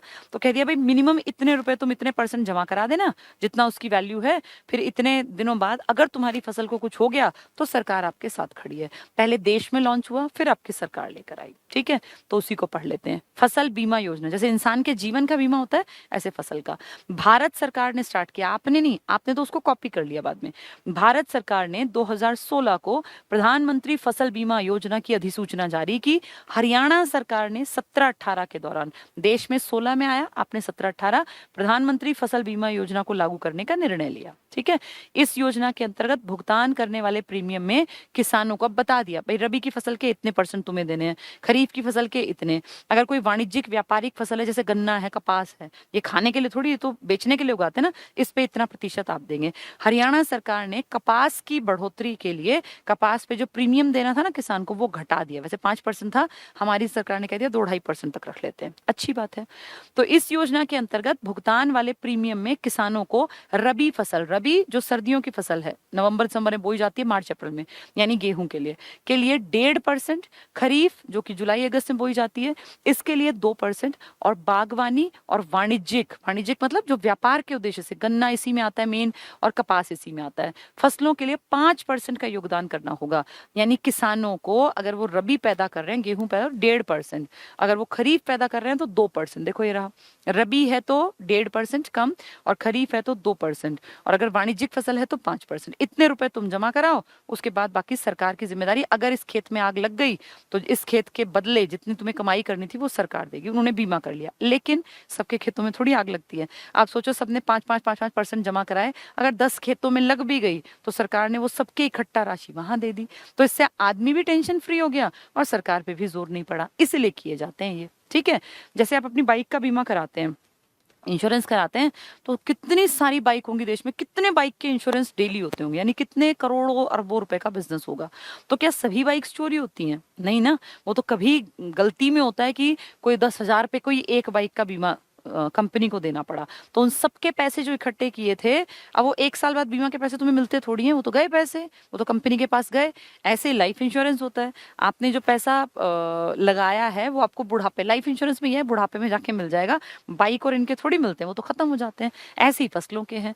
पर देखो एक अच्छी चीज, तो रबी के लिए कितना था, 1.5% था ना, खरीफ के लिए 2%, बागवानी वाणिज्य के लिए 5% का योगदान करना होगा, जबकि शेष प्रीमियम का भुगतान केंद्र और राज्य सरकार करेंगे बराबर अनुपात में, ठीक है। अब मान लीजिए 1,000 रुपए की बिकनी थी, एक आइडिया, तो उसमें अगर वो बागवानी की थी तो 5%, 1,000 का जितना है, मान लीजिए 100 रुपए की, एक आइडिया छोटा था कि दिमाग में बैठ जाए, 100 रुपए की बिकनी थी, 5% किसान, तो किसान ने 5 रुपए जमा करा दे, लो जी मैंने अपने 1 एकड़ में वाणिज्यिक फसल लगा रखी है, 5 रुपए आप रख लो, मेरी बीमा हो गया, कोई दिक्कत हुई तो मुझे 100 रुपए मिल जाएंगे। अब 100 रुपए कौन देगा? केंद्र और राज्य मिलकर 95 रुपए उसको देंगे। अगर आग लगी तो, नहीं लगी तो उसके 5 रुपए सरकार के पास गए। अब वो क्यों सेफ है? क्योंकि 5 के बदले क्या पता आग लग जाए, 5 ही तो गए, मिल गए 100 रुपए। और क्यों अनसेफ है? अनसेफ नहीं है सच, लेकिन 5-5-5 कितनी दुनिया ने जमा कराए, तो उस तरह देखें तो ये शेयर जो है ना, रिस्क जो है वो बट गया, इसलिए फायदा है। नेक्स्ट देखें, राज्य सरकार आपकी हरियाणा सरकार ने किसानों से वाणिज्यिक फसल कपास पर 5% प्रीमियम के स्थान पर 2% प्रीमियम लेने का निर्णय किया, ताकि कपास की बढ़ोतरी की जाए। कपास आपका सबसे ज्यादा कहाँ होता है? सिरसा में। 2 तरह का कपास है, अमेरिकन कपास रेशा और एक अपना देसी। देसी की क्वालिटी उतनी अच्छी नहीं होती ना, वो लंबा होता। अमेरिकन कपास की जो रेशा है ना, वो लंबा होता है, ये कल मैंने बताया था आपको। मृदा स्वास्थ्य प्रबंधन, मृदा स्वास्थ्य क्या है? मिट्टी का स्वास्थ्य। मिट्टी का स्वास्थ्य कैसा? जैसे इंसान का स्वास्थ्य कब ठीक होता है? जब उसकी बॉडी में vitamin, minerals, protein, calcium, magnesium, iron, zinc सब कुछ ठीक ठाक हो। ऐसे ही मिट्टी भी तब ठीक होती है जब उसमें कैल्शियम, फास्फोरस, नाइट्रोजन, जितनी चीजें चाहिए वो सब हो। अगर उसमें कमी आ गई तो मिट्टी में कमी आ गई, और मिट्टी में कमी आ गई तो फसलें खराब होंगी, कभी गन्ना खराब होगा, कभी धान खराब होगा। देखा होगा ना, बहुत बार इनमें रोग लग जाते हैं, तो बहुत बड़ा कारण यही है। इसके लिए किया गया मृदा स्वास्थ्य प्रबंधन। मृदा स्वास्थ्य कार्ड योजना की शुरुआत 2015 को प्रधानमंत्री ने राजस्थान से की। इसका मुख्य उद्देश्य क्या है? इसका मुख्य उद्देश्य मिट्टी में पोषक तत्वों की कमी का समाधान और मिट्टी परीक्षण पर आधारित पोषक प्रबंधन को बढ़ावा देना। तो जैसे शरीर में कमी आती है, ऐसे मिट्टी में भी कमी आ जाती है, और उस मिट्टी की कमी को ठीक करने के लिए मृदा प्रबंधन किया जाता है। यानी मिट्टी के स्वास्थ्य के प्रबंधन के लिए आपके पीएम ने राजस्थान के सूरतगढ़ से लॉन्च किया कि भाई मिट्टी के भी स्वास्थ्य का ध्यान रखो, जब मिट्टी ठीक होगी तभी तो फसलें अच्छी होंगी, तो इसके लिए दिया ये। ठीक है, इसमें क्या किया, चरण बताए हैं, इतने पुराने चरण कोई नहीं आएंगे, ये अब चल ही रहा है। मौसम आधारित फसल बीमा योजना। मौसम आधारित क्या होती है, ये कहा गया कि भाई जैसे रबी है तो उसका मौसम अलग है, खरीफ अलग है, तो मौसम पे आधारित बीमा हम करेंगे, जिस फसल की जैसी ऐसी इंपॉर्टेंस होगी उसके हिसाब से बीमा करते रहेंगे। तो 9-10 पुरानी बात हो गई। रबी फसल के दौरान सबसे पहली बार रबी के लिए यानी गेहूं के लिए, तो रबी फसल के दौरान राज्य में पहली बार मौसम आधारित फसल बीमा योजना लागू की गई, राज्य के 12 जिलों में चल रही है। तो पूछ लेंगे मौसम आधारित फसल बीमा योजना सबसे पहले किस फसल के लिए लागू की गई, खरीफ, जायद या रबी, तो आप कहोगे रबी, और रबी में गेहूं के लिए। ठीक है, ये योजना पैदावार मानकों पर आधारित ना होकर मौसम पर आधारित है कि भाई मौसम अच्छा है बुरा है, जैसे वर्षा, तापमान, शुष्कता आदि पर आधारित है। धान और गेहूं इस योजना की प्रमुख फसलें हैं। धान पे पहले आई या गेहूं, पहले रबी पे आई, तो पहले गेहूं के लिए आई। इसमें ये नहीं फर्क पड़ता कि प्रोडक्शन कितना हुआ, इसमें ये देखना है कि बारिश तो नहीं होगी, मानसून कैसा रहा, टेम्परेचर कैसा रहा। ठीक है, विनिर्मित राष्ट्रीय कृषि बीमा योजना, इसमें वही है कि गेहूं धान का बीमा कर दो ताकि अगर कहीं कोई गड़बड़ हो तो भी किसान सेफ रहें, सेम ही है ये योजना पहली बार करनाल और कैथल जिलों में लागू की गई, परंतु बाद में इसे रोहतक और जींद में भी कार्यान्वित किया गया। इसमें 40 से 75% तक अनुदान दिए जाने का प्रावधान है। इसमें गेहूं और धान को शामिल किया गया कि गेहूं और धान का जो है बीमा रखो ताकि कोई भी दिक्कत हो जाए तो किसान को भूखा ना मरना पड़े। ठीक है, राष्ट्रीय कृषि विकास योजना, हमारी खेती के दौरान बहुत सारी चीजें जो है ना वो नुकसान में आती हैं। जैसे जब खेती की जाती है तो सिंचाई के लिए पानी, एक जगह ट्यूबवेल लगाया और मान लीजिए उसके 5 एकड़ के बाद छठे एकड़ में पानी पहुंचाना है, तो वो क्या करेंगे, इन 5 खेतों के बीचों बीच में से, देखा होगा ना आपने, सबको पता होगा कैसे वो लोग उसको एक बड़ा सा नाला टाइप बना लेंगे और उसमें से पानी को चलाएंगे। अब उन 5 एकड़ जमीन क्रॉस करके छठी एकड़ में जाके पानी को पहुंचाना है, तो उस पानी को देखो कितना धीरे धीरे जाएगा, और उस इतनी लंबे जो वो खोद दिया उसने वहां तक ले जाने के लिए मिट्टी में, वो कितना पानी उसने एब्जॉर्ब कर लिया। और जिसको नहीं चाहिए था पानी, उस फसल तक भी कितनी बार पानी टूट गया, कभी ऐसा सुना है ना आपने, कितनी बार आप लोग जानते भी हैं, पानी बिना बात भी नुकसान में जाता है। जिस फसल को नहीं चाहिए था पानी, वहां पानी भर गया, फसल भी बर्बाद हुई, पानी वेस्ट हुआ। तो सरकार ने कहा भाई थोड़े प्रोजेक्ट इस तरह के चलाओ कि लोगों को एक जगह से दूसरी जगह पानी ले जाने में दिक्कत ना आए। तो प्लास्टिक के पाइप्स बिछाने का प्रावधान, आजकल आप देखते होंगे गाँव में प्लास्टिक के पाइप्स बिछाए जा रहे हैं। ऐसे ही कहा कि बीज अच्छी क्वालिटी का यूज करना चाहिए, बिजली उनको टाइम टू टाइम मिलती रहे जब जरूरत हो। तो इस तरह की कुछ बेसिक चीजें हैं जिसपे सरकार काम कर रही है। अब ये कह रहे हैं राष्ट्रीय कृषि विकास, तो देश के लिए है, आपके अकेले की नहीं है। ये योजना केंद्र और राज्य के मध्य 60-40 के अनुपात की भागीदारी, कि 60% योगदान हम देंगे, मतलब पैसे का 40% राज्य लगा लेगा, तो क्रियान्वित है। राज्य में ये योजना 2007-8 में शुरू की गई। इस योजना के अंतर्गत किसानों को क्या सुविधा दी, पहला, भूमिगत पाइपलाइन प्रणाली बिछाने के लिए सहायता, तो राज्य सहायता करेगा भूमिगत अंडरग्राउंड में पानी के लिए ले जाने के लिए, पाइपलाइन बिछाने के लिए। फव्वारा सिंचाई प्रणाली लगाने के लिए सहायता मिलेगी, तो फव्वारे में भी तो वही पाइप लगते हैं ना, बिछते हैं और फव्वारा लगता है, इसके लिए सहायता करेंगे। मृदा स्वास्थ्य को बढ़ाने के लिए अनुदान पर बीज आपूर्ति की जाएगी, यानी सब्सिडी पे अच्छी क्वालिटी के सीड्स मुहैया कराए जाएंगे। सीड्स का भी तो योगदान होता है, घटिया बीज होगा तो फसल खराब होगी, बीज अच्छा होगा तो फसल बढ़िया होगी। और बीज अच्छा खराब कैसे होता है बहुतों को तो पता ही नहीं होगा। हर एक दाने का मॉइस्चर का कंटेंट सही होना चाहिए, अगर वो कम है तो फसल अच्छी नहीं होगी, अगर वो ज्यादा है तो फसल अच्छी नहीं होगी। मेरे ख्याल 14% के आसपास की बात जो मुझे याद है, जो मैंने बहुत पहले पढ़ी थी, कि 14% मॉइस्चर होना चाहिए, उससे कम और ज्यादा। अब जैसे हमारे यहाँ बेचारे किसान गरीब हैं, पढ़े लिखे उतने होते नहीं, उनको पता नहीं है, वो अपने गेहूं को स्टोर करके रख लेते हैं, उन्हें पता ही नहीं कि उसका मॉइस्चर उड़ गया, मॉइस्चर उड़ के इतना कम हो गया कि जब वो खेत में उसको डाल रहे हैं तो आने वाली जो फसल होगी वो उतनी बढ़िया नहीं हो पाएगी। तो इन सब के बारे में भी नॉलेज होनी चाहिए। ठीक है, तो अनुदान पर बीज, उन्नत कृषि कार्यों का प्रभाव दर्शाने और जागरूकता लाने के लिए प्रत्येक जिले में एक आदर्श कृषि ग्राम विकसित, कि हर एक जिले में आदर्श कृषि ग्राम, की जहाँ पे खेती को लोग आदर्श माने और दूर दूर से लोग उनको देखने आए कि यार देखो कितनी बढ़िया खेती कर रहे हैं। ऐसा हमारी सरकार का प्रोजेक्ट। तो अंडरग्राउंड पाइपलाइन बिछवा दो और अच्छी क्वालिटी के बीज मुहैया करा दो, मतलब बेसिक चीजें हैं कि जिनसे किसान जो है अच्छी फसल ले सके। राष्ट्रीय खाद्य सुरक्षा, देश के लिए है राष्ट्रीय खाद्य सुरक्षा मिशन, ताकि लोगों को गेहूं गेहूं और दाल को इसमें मेन कंसीडर किया ताकि लोगों को एक सुरक्षा मिली रहे, खाने की गारंटी मिल रही है, इसके बढ़ोतरी के लिए 2007-8 में राज्य में केंद्र प्रायोजित यानी पैसा केंद्र लगा रहा है राष्ट्रीय सुरक्षा मिशन चालू है। इसके अंतर्गत 2 फसलें गेहूं और दालों को शामिल किया गया। पेपर में आ जाएगा राष्ट्रीय खाद्य सुरक्षा मिशन की 2 मुख्य फसलें, पहला ऑप्शन गेहूं चावल, दूसरा चावल दाल, तीसरा गेहूं दाल, चौथा सब्जी और फल। तो जिसने पढ़ रखा है उसको पता है राष्ट्रीय खाद्य सुरक्षा मिशन का टारगेट है दाल और रोटी यानी गेहूं और चावल। ठीक है, अभी हम पढ़ रहे थे रबी और खरीफ की फसलों के लिए अलग अलग, वो अलग बात थी, ये अलग बात है, कहीं इकट्ठा कर डालो। तो गेहूं और दाल के लिए राष्ट्रीय खाद्य सुरक्षा, भाई गेहूं और रोटी और दाल याद कर लो ना, गेहूं और दाल के लिए। राज्य के 7 जिलों को राष्ट्रीय खाद्य सुरक्षा मिशन में गेहूं के अंतर्गत शामिल किया गया और दालों के लिए 5 जिलों को। ठीक है, हरियाणा में कृषि से संबंधित प्रमुख संस्थाएं, वो तो प्रोजेक्ट्स थे, एक बार फिर पढ़ोगे ना पीडीएफ में फिर आसान दिखेंगे। अब ये कह रहे हैं कि हरियाणा में कृषि से संबंधित प्रमुख संस्थाएं कौन सी हैं, कोई बीज के लिए काम कर रही है, कोई सिंचाई के लिए काम कर रही है, कोई मंडियों के लिए काम कर रही है, तो उनके बारे में पढ़ेंगे। पहला, हरियाणा राज्य बीज प्रमाणीकरण संस्था। अभी मैंने एग्जाम्पल दिया कि बीज की क्वालिटी बहुत मैटर करती है, आम किसान को ये पता ही नहीं होता। बीज की क्वालिटी अच्छी होगी तभी अगली फसल भी अच्छी होगी। अब बीजों का प्रमाणीकरण, भाई ये ठीक बीज हैं कि नहीं है इस इलाके में। जैसे जब हरित क्रांति आई थी तो बीजों के ऊपर तो बहुत ज्यादा ध्यान दिया गया था ना, हाई यील्डिंग वैरायटी के बीज डाले गए थे और वो बाहर स्पेशल तरीके से तैयार किए गए थे, ऐसे नहीं नॉर्मल गेहूं डाल के हरित क्रांति आई, नहीं, हाई यील्डिंग वैरायटी।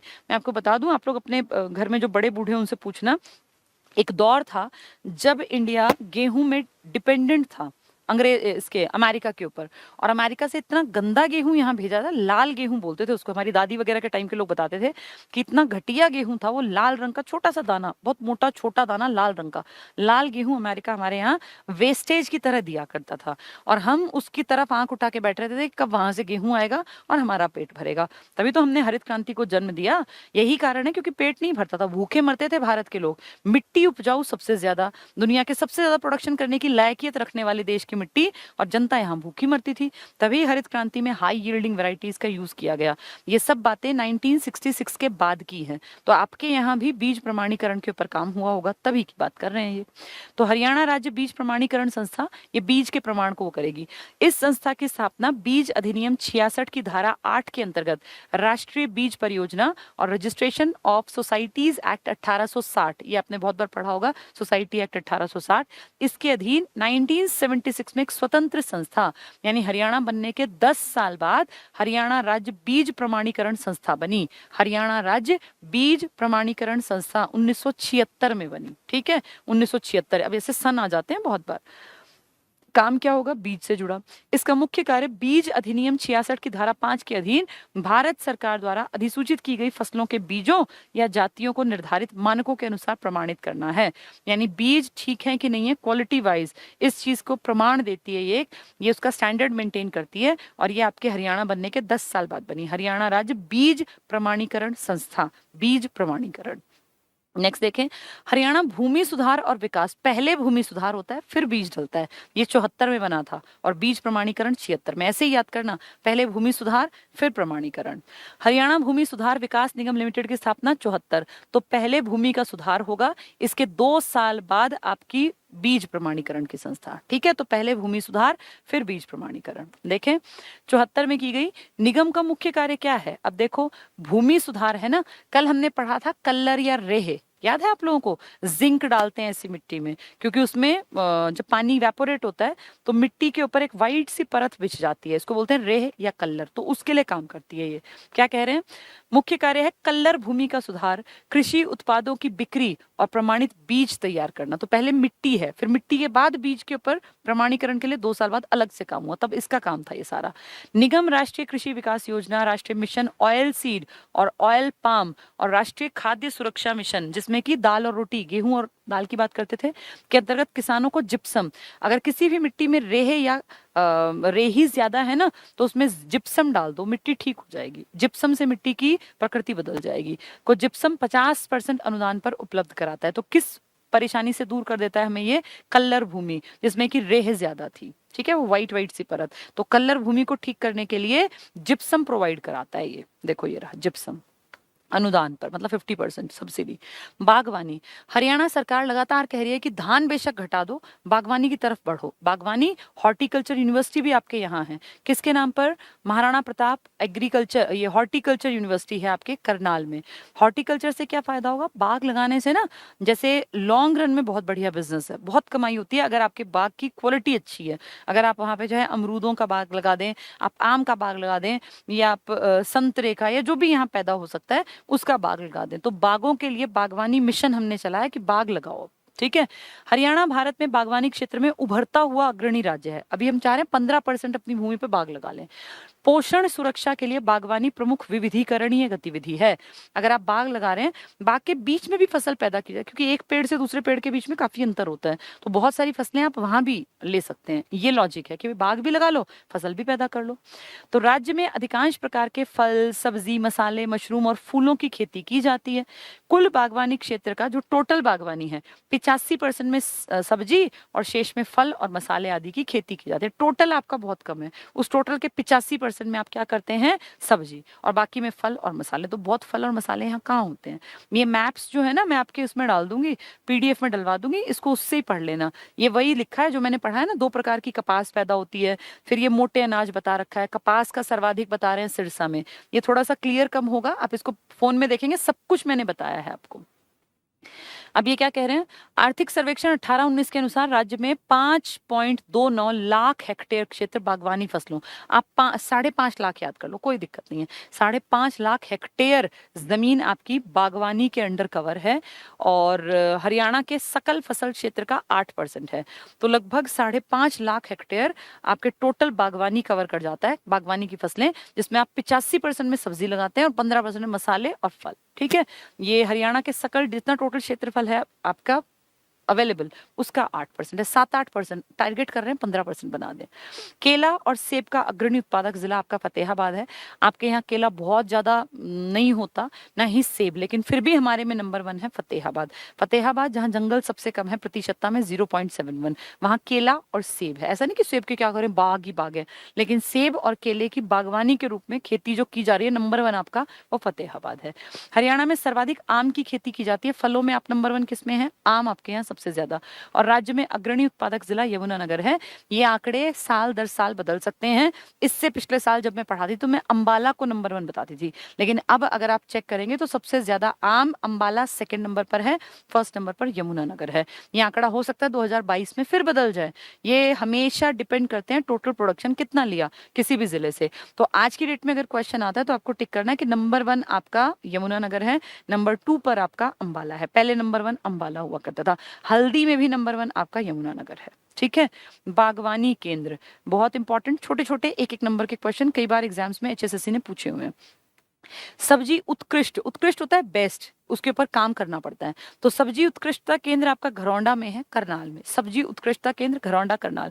बागवानी उत्कृष्टता केंद्र आपका मंगियाना सिरसा में है। तो अगर पूछे बागवानी तो मंगियाना, और सब्जी पूछे आपकी तो घरौंडा। उप उष्ण इकट्ठा करोगे उपोष्ण कटिबंधीय फल केंद्र आपका लाडवा में है।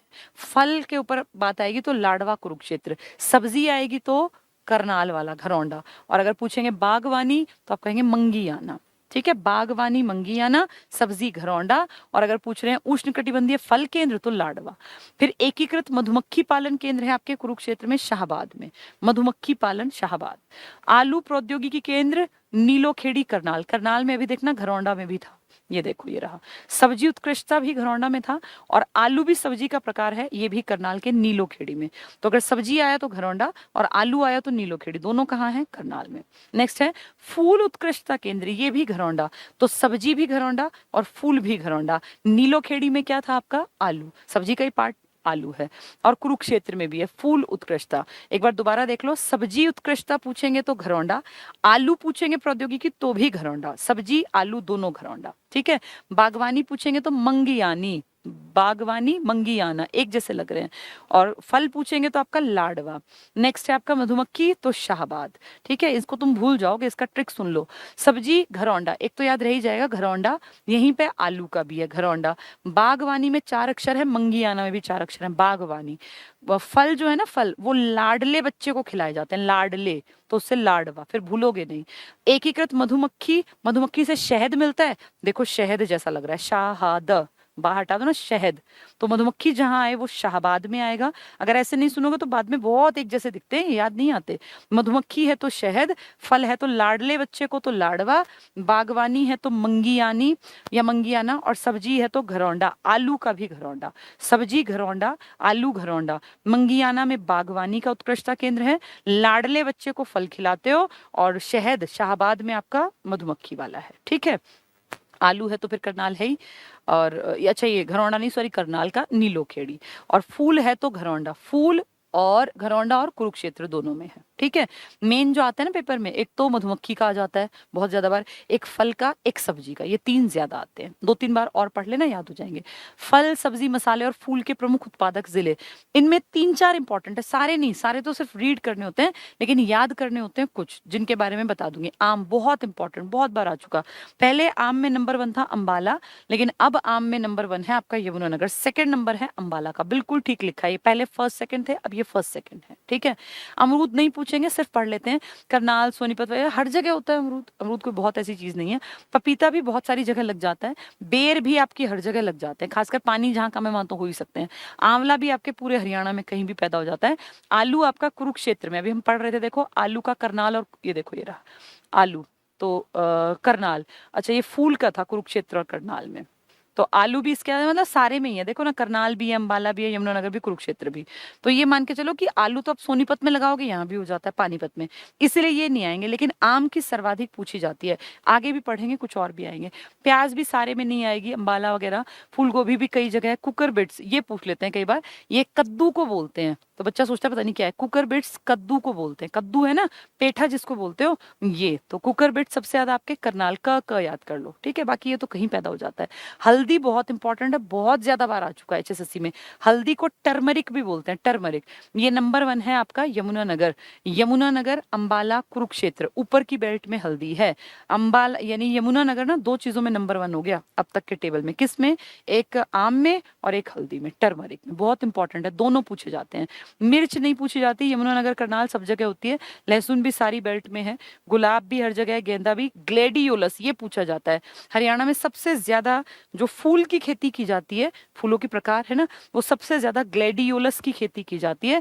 ग्लेडियोलस फूल आप समझ लीजिए, जो आपने बुके देखे होंगे ना, उसमें एक तो गुलाब लगता है, एक पीछे नहीं लगता सफेद सफेद और पीले पीले रंगों के, ऐसे लंबी सी डंडी होती है, उससे फ्लावर्स होते हैं, वो ग्लेडियोलस का फ्लावर है। सबसे ज्यादा सोनीपत में है, देखो ये रहा ग्लेडियोलस सोनीपत में। तो ग्लेडियोलस फूलों में, बुके में यूज होता है, ये सोनीपत में है। कुकर बेट्स जिसको आप कद्दू कहते हैं, करनाल में है वो। और सबसे ज्यादा आपका हल्दी और आम पूछ ले तो पहला नंबर यमुनानगर का, सेकंड नंबर अंबाला का। ये इंपॉर्टेंट में है, पढ़ने सारे चाहिए, लेकिन वो इस तरह नहीं, ये आने वालों में से है। अच्छा, इसमें एक मेहंदी मैंने नहीं लिखी, मेहंदी भी कई बार आती है, मेहंदी को हिना बोलते हैं, वो सबसे ज्यादा आपके फरीदाबाद में है। तो मेहंदी या हिना फरीदाबाद में। अगर पूछे हल्दी तो यमुनानगर में, आम कहें तो भी यमुनानगर में, कुकर बिट्स कहें, अगर कद्दू कहें तो आपके करनाल में। और सोनीपत में फ्लावर कौन सा? ग्लेडियोलस। ग्लेडियोलस सबसे ज्यादा यहाँ पैदावार होती है। ठीक है, बागवानी से संबंधित प्रमुख योजनाएं क्या है? भाव, अब जैसे बागवानी में किसानों ने कहा हम पैदा तो कर लें, पर हमारे बागों में जो हम पैदा कर रहे हैं इसका भाव हमें नहीं मिला तो हम तो फंस जाएंगे। मान लीजिए हमने यहाँ कुछ लगा लिया और वो बिका नहीं मार्केट पे, तो हमारी तो फसल बर्बाद। तो सरकार ने कहा हम एक काम करते हैं, अगर आपका भाव आपको नहीं मिलता तो जितना मिल रहा है और जितना मिलना चाहिए, मान लीजिए आपको 10 रुपए मिलने चाहिए, मार्केट से मिल रहा है आपको 4 रुपए का अंतर हम भरेंगे, सरकार कह रही है हम भरेंगे। तो यही है भावांतर भरपाई योजना, बागवानी से जुड़ी। हरियाणा सरकार द्वारा प्रारंभ की गई भावांतर भरपाई योजना 2018 से प्रभावी हुई है 2 साल पहले। इसका मुख्य उद्देश्य बाजार में बागवानी उत्पादों की कम कीमत, भाई डर लगता है ना नई चीज पैदा करे ना बिके, इसके जोखिम को कम करना और कृषि में लोग अलग अलग तरीके से खेती करें, विविधीकरण के लिए किसानों को प्रेरित करना। तो भावांतर भरपाई योजना, पीछे इसमें टमाटर और इनको भी, प्याज को भी भी इंक्लूड किया गया था। ये मेनली बागवानी में भाई आप जोखिम ले रहे हो, तो अगर कोई कमी रह गई, आपको भाव नहीं मिला, तो वो सरकार आपको देगी। लेकिन फिर इसके लिए ना लिस्ट बना दी सरकार ने कि सिर्फ इनकी भावांतर करेंगे, हर चीज का नहीं करेंगे। बागवानी विजन दस्तावेज, अब कह रहे हैं कि बागवानी का विजन एक बना रहे हैं कि आने वाले 10 सालों में, 15 सालों में बागवानी में जो आज आपकी सिर्फ कुछ हेक्टेयर है ना एरिया, और उसके 85% पे आप सब्जी लगा लेते हैं, फिर जो बच गया उस पर फल और ये सब लगाते हैं, तो कह रहे हैं हम उसके पोर्शन को टोटलिटी में बढ़ाएंगे। हम कोशिश करेंगे टोटल हरियाणा के 15% हिस्से पर बाग लगे फल और सब्जियों के। तो क्या कह रहे हैं, ये विजन है हमारा, मतलब दूरदर्शी हम एक प्लान बना रहे हैं। हरियाणा सरकार ने अगले 15 वर्षों में बागवानी के क्षेत्र को 2 गुना और उत्पादन को 3 गुना, तो जितना आपका 7-8% तो था, अभी 8 पॉइंट कुछ %, तो आप लगा लो उसको हम दुगुना करने वाले हैं, और प्रोडक्शन को 3 गुना करने के लिए वर्ष 2030 तक यानी अगले 10 सालों में बागवानी विजन तैयार किया है। इस परिकल्पना के अनुसार वर्तमान में बागवानी के अंतर्गत कुल कृषि क्षेत्र को 7.5 के स्थान पर 15% लाया जाएगा, दुगना कर देंगे। कहीं ये 7.5 लिखा है, कहीं 8% तक भी लिखा है, तो आप ये लगा लो कि 15-16 टोटल जितनी आपकी जमीन है जिसपे खेती करते हैं, उसके 15 से 16% हिस्से पर आप बागवानी का प्रोजेक्ट चाह रहे हैं सरकार 2030 तक। अगर इसमें हमें डर लगा, हम एक जोखिम है, तो कह रहे हैं हम भावांतर भरपाई योजना के तहत आपको कवर करेंगे, आपके भाव को पूरा देंगे। लेकिन अब बात यह है ना, वो भाव कहने में देना और असलियत में मिलना 2 अलग बातें हैं। चलिए, बागवानी फसलों में अनुसंधान गतिविधियों को बढ़ावा, कि भाई रिसर्च करो यहाँ क्या, और अब खुद सोचो कि सेब कोई ऐसा फल हमें नहीं लगता ना कि हरियाणा में, लेकिन सेब और केले में आपका नंबर 1 फतेहाबाद है। धीरे धीरे लोग ना गाँव में भी बाग लगाने लग गए। तो क्या कह रहे हैं, बढ़ावा देने के लिए सरकार ने करनाल में बागवानी यूनिवर्सिटी की स्थापना कर दी। वहाँ स्टूडेंट्स पढ़ेंगे, तो जो यहाँ के बच्चे पढ़ेंगे तो उनको चीजें समझ में भी तो आएंगी ना, फिर उसका फायदा यहाँ के लोगों को मिलेगा। क्या नाम रखा है इस बागवानी यूनिवर्सिटी का, Maharana Pratap horticulture university, Maharana Pratap horticulture बागवानी विश्वविद्यालय। ठीक है। नेक्स्ट है पशुधन हरियाणा, ये पुराना है, मैं इसको नहीं कराऊंगी। देखो पशु जनगणना थी ये 2012 की, अब 2019 में नया लाइवली स्टॉक सेंसस आ गया, नई पशुगण जो गिनती की गई पशुओं की, उसके आंकड़े आ गए, और ये पेपर में आते रहते हैं। सर्वाधिक भैंस, सबसे कम भैंस, सबसे ज्यादा गाय, सबसे ज्यादा सुअर, आया भी था ना सुअर वाला, तो सबसे ज्यादा खच्चर, सबसे ज्यादा गधे, सबसे ज्यादा कुत्ते, सबसे ज्यादा बिल्ली। बिल्लियों की पहली बार सेंसस में बिल्लियां भी गिनी गई, तो हर जगह जा जाके बिल्लियां, मतलब थोड़ा टफ लगता है लेकिन किया गया। आपके यहाँ ना मैं बता दूं, भैंसों की टोटल आबादी घटी मिली है। कारण आप कह रहे हैं कि हरियाणा के किसान संख्या के ऊपर काम नहीं कर रहे, क्वालिटी के ऊपर काम कर रहे हैं। अब देखो क्या कह रहे हैं क्या नहीं कह रहे। पशुधन इसमें से नहीं पढ़ा रही हूँ, पुराने आंकड़े हैं, सब पुराना है। देखो 16, 20, अब तो 19 वाला पढ़ेंगे, ये सब पुराना है, 15 तक का है ये सारा। तो अब इसको पढ़ने का तुक नहीं है ना, क्योंकि ये सब चीजें बदल गई हैं। पशुधन 12 के अनुसार है, अब आएगा 19 के अनुसार। ठीक है। बागवानी, ये बागवानी भी आप पढ़ोगे ना अपने उसमें, तो आपको समझ में आ जाएगा सारा। कैटल ऑफ हरियाणा, ये पुराना है, इसको नहीं देखेंगे, ये 2012 का है, तो उसको नहीं देखेंगे। पशुओं की नस्लें पढ़ लेते हैं, इन पे कोई असर नहीं आता, चाहे इनकी गिनती कभी भी कर लो, नस्लें तो सेम रहेंगी। पेपर में आपने देखा होगा कई बार 4 नस्ल की चीजें आती है, कहते हैं इनमें से कौन सी गाय की नस्ल है, तो भैंस और गाय को मिक्स कर देते हैं, 3-4 बार पढ़नी पड़ती है तब याद होती है। तो भैंसों की नस्लें हैं, मुर्रा आपके हरियाणा में मिलती है, जिसको आप कहते हैं हरियाणा का काला सोना, और इसको एशियन ट्रैक्टर भी कहा जाता है, एशियन ट्रैक्टर, काला सोना, आपकी मुर्रा नस्ल की भैंस। ठीक है। मेनली तो ये जींद के आसपास ज्यादा है, इसलिए उसको मिल्क सिटी भी कह देते हैं जींद को। जाफराबादी भैंस जो है आपके गुजरात की है, काठियावाड़ की जाफराबादी, यहाँ भी मिलती है लेकिन इसका बेस वहां से है। नेक्स्ट है सूरती भैंस, ये बड़ौदा गुजरात की है, पूछ लेंगे कहाँ की है। महसानी, महसाना गुजरात की। तराई जो भैंस की नस्ल है, टनकपुर यूपी की। तो आप देखो ये 4-5 चीजें पढ़नी पड़ती है, मुर्रा, जाफराबादी, सूरती, महसानी, तराई, ये भैंसों की ब्रीड है। मुर्रा तो आप जानते हैं, जाफराबादी, मसानी, तराई, और एक क्या रह गया, सूरती। सूरती भी फेमस है, सूरती, मसानी, तराई, जाफराबादी और मुर्रा सबसे ज्यादा फेमस। फिर है गायों की नस्लें, गायों की जो नस्लें हैं आपकी, ये भी गायों के बारे में भी, जैसे हरियाणा हमारे नाम पर ही एक गाय की नस्ल है। साहिवाल पेपर में आ गया था कि कहाँ पाए, इसका बेस कहाँ का है, तो मोंटगोमरी पाकिस्तान, जो मोहनजोदड़ो सिंधु की सभ्यता थी ना, उससे जुड़ा हुआ जिला है ये। तो साहिवाल गाय की नस्ल है, लाल सिंधी भी इसकी नस्ल है, सीरी भी गाय है, मालवी भी गाय है। अब ये देखो चारों, ऐसे ही ये 5 हमने पढ़ी। तो सूरती पूछ लेंगे किसकी ब्रीड है, गाय की, भैंस की, भेड़ की, बकरी की। तो सूरती क्या थी, भैंस। ठीक है, जाफराबादी। साहिवाल क्या है? साहिवाल गाय है। अब देखो, जाफराबादी पूछे तो गुजरात वाली, और साहिवाल कहें तो पाकिस्तान वाली मोंटगोमरी। लाल सिंधी भी गाय है, सिंध पाकिस्तान की, और सीरी सिक्किम की है। मालवी मध्य प्रदेश की, ये तो नाम से दिख रहा है, म स है ना। सिंधी सिंध। साहिवाल एक याद कर लेना, मोंटगोमरी की। भेड़ की नस्लें, मेरिनो भेड़ सबसे बेस्ट भेड़ होती है ना, मेरिनो भेड़। और ये मेनली कहाँ पाई जाती है? स्पेन में, लेकिन ज्यादा कहाँ मिलती है ये? ऑस्ट्रेलिया में। तो ऑस्ट्रेलिया में सबसे ज्यादा मेरिनो भेड़ मिलती है। ये स्पेन से कभी एक्सपोर्ट की गई थी, तो स्पेन, मेरिनो भेड़। बकरी की नस्लें, बकरी में बेस्ट शॉल, जो बेस्ट सबसे वूलन होता है, वो होता है आपका पश्मीना। और पश्मीना बहुत गर्म होता है, बहुत महंगा आता है, ओरिजिनल पश्मीना। पश्मीना भेड़ से नहीं मिलता वूल, ये बकरी से मिलता है। तो कश्मीरी बकरी है, पूरे वर्ल्ड में सिर्फ कश्मीर में मिलती है, इसलिए बहुत महंगा, बहुत रेयर मिलता है। बकरी की नस्लों में बीटल है, जमुनापुरी है, उस्मानाबादी। अब जाफराबादी आ गया तो अलग आंसर आएगा, उस्मानाबादी आ गया तो अलग। ये किसकी नस्ल है? उस्मानाबादी बकरी की, देखना। और अभी आप जाफराबादी पढ़ रहे थे, भैंस की, देखो जाफराबादी भैंस की थी, साहिवाल किसकी थी? गाय की। और अब आपने क्या पढ़ा? उस्मानाबादी, तो ये किसकी नस्ल है? बकरी की। जाफराबादी, उस्मानाबादी एक जैसे लग रहे हैं, लेकिन एक बकरी और एक भैंस की नस्ल है। चेगथांगी, ये देखो नाम से दिख रहा है, लद्दाख की तरफ होगी। और पश्मीना जो बेस्ट है, कश्मीरी आपके लद्दाख, तो कश्मीर का तो इलाका है, अब तो खैर यूटी अलग हो गया, लेकिन ये कश्मीरी बकरी की प्रजाति है। पेपर में आ जाएगा चेगथांगी किसकी प्रजाति है? तो ये बकरी की। पश्मीना भी, चेगथांगी भी, और उस्मानाबादी, जमुनापुरी, बीटल, ये सब बकरी है। मेरिनो क्या है? भेड़ है। ठीक है। ऊंट की नस्लें, आपके यहाँ ऊंट भी सर्वाधिक कहाँ है, कम कहाँ है, ये पढ़ना पड़ेगा। ऊंट की जैसलमेरी, ठीक है, पायक जनजाति पालती है। और बैक्ट्रियन, तो जैसलमेरी और बैक्ट्रियन ऊंट की हैं। घोड़े की नस्लें, जसंकार, जसंकार घोड़े की ब्रीड है, मणिपुर की है। मुर्गी की नस्लें हैं, अशील, कड़कनाथ और नेकेड नेक, ये तो इनके नाम हैं घोड़े के, मणिपुरी, जसंकार, अशील, कड़कनाथ और नेकेड नेक। अब कड़कनाथ पूछ लेंगे किसकी नस्ल है, तो मुर्गे की नस्ल है कड़कनाथ, नेकेड नेक और अशील। जीवन काल कुछ का पढ़ के जाना चाहिए, जैसे जो बेसिक है कि भाई गाय का जीवन काल, भैंस का, जो आप जानते भी होंगे। तो इसमें घोड़ा, घोड़े का जीवन काल 27 साल तक जिंदा रहता है घोड़ा। सुअर 14 साल तक, बकरी 17 साल तक, गाय इंपॉर्टेंट है 18 साल तक, भैंस ज्यादा चलती है 20 साल तक। तो गाय 18 साल, भैंस 20 साल, घोड़ा 27 साल तक, सुअर 14 साल तक, ठीक है, और बकरी 17 साल तक, तोता 16 से 20 साल तक। तोता तो नहीं पूछेंगे, गाय पूछ लेंगे 18, भैंस पूछ लेंगे 20, सुअर पूछ लेंगे 14, ठीक है, बकरी 17, घोड़ा 27। देखो ये रहा। नेक्स्ट है गर्भकाल, ये भी बहुत बार आता है कि किसका गर्भकाल, खासकर गाय और भैंस का तो बहुत आता है। तो गाय का कितना है? 280 दिन का, और भैंस का है 310 दिन, याद कर लो, 307 याद नहीं रहेगा, 310 दिन, यानी 9 महीने। 280 दिन का मतलब कितना हुआ? आप लगा लो लगभग 9 महीने, और वो लगभग 10 महीने, है ना। ये 1 मिनट कितना हुआ? 10 महीने अगर करेंगे तो 310, हाँ बिल्कुल ठीक आएगा।